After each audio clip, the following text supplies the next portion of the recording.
lahat, makanter. So ito kami, susubok sa pamamana. Ang spot pala namin sa Minalagos Island. So sa tapat ng Guta Beach Resort. So, kasama ko pala si Marjon. You know, Marjon kasama ko. Yun, dito lang kami. Subukan namin sa Pangantuan. So paikot lang tong isla, malit lang tong isla. Subukan namin. So sana makahuli kami. Pala yung banggang gamit namin, makanter. Hinaram namin kay Pa Junior. Shoutout kay Pa Junior. Iwan lang namin dito sa malapit sa Pangpang. Kasi ikutin namin to. So sa mga gilid ng batok may dadaan. Yan, matatas na bato kasi. Hindi namin pwedeng dalahin to. Yan, magsisimula na kami, makanter. Sa Pangantuan kami magsisimula.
Spot na kami mga kanter.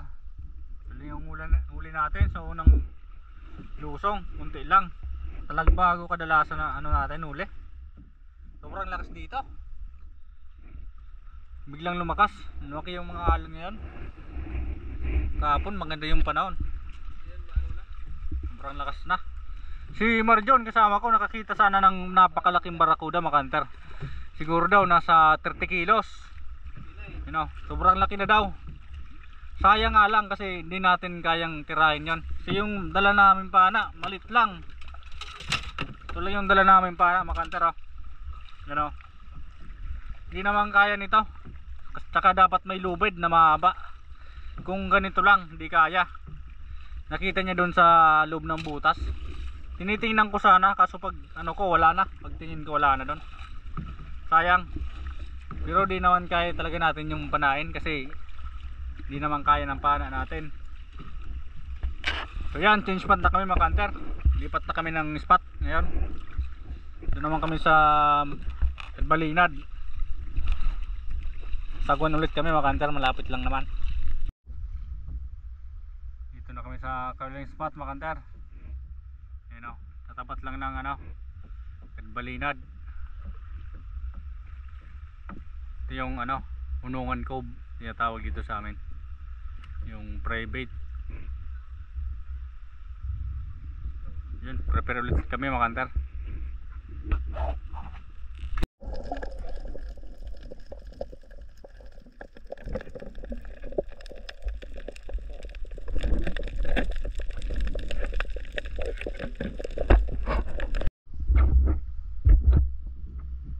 Uwi na kami mga kanter. Sa daungan. Wala, mahina. Yung huli namin, kunti lang. Pangulam lang mga kanter. No, sobrang hina. Malakas kasi. Ang lalaki ng alon, sobrang labo ng dagat. Yan, may pangulam na rin naman tayo. Yan, pauwi na kami mga kanter. Linisan lang muna namin tong bangka. Sibid-sibid.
So yun, no, mga hunter, nakauwi lang natin.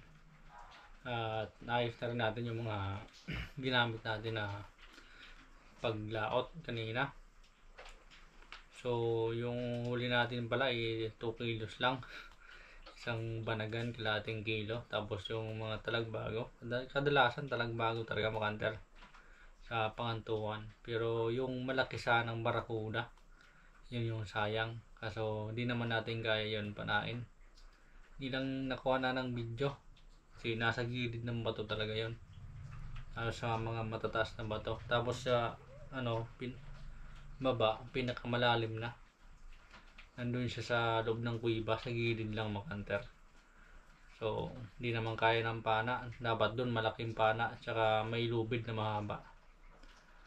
So sa susunod baka nandun pa yon, may mga namamana ditong may malalaking pana, ituturo namin makanter. So yun lang makanter, sa susunod na lang yung shoutout natin. At bukas na lang natin i-upload ito kasi alanganin sa oras pag upload ngayon. So yun lang, maraming salamat sa mga solid supporters, sa viewers na lagi nanonood. Yun, maraming salamat, at lalong lalo na sa mga hindi nag-skip ng ads. Yun, maraming salamat po kahit paunti-unti. Maraming salamat. At kung bago ka pa sa channel namin, huwag mong kalimutang i-like, mag-comment, mag-share at mag-subscribe. Pakipindot na rin notification bell para lagi kang updated sa video na ina-upload namin makanter. Yun lang, maraming salamat po.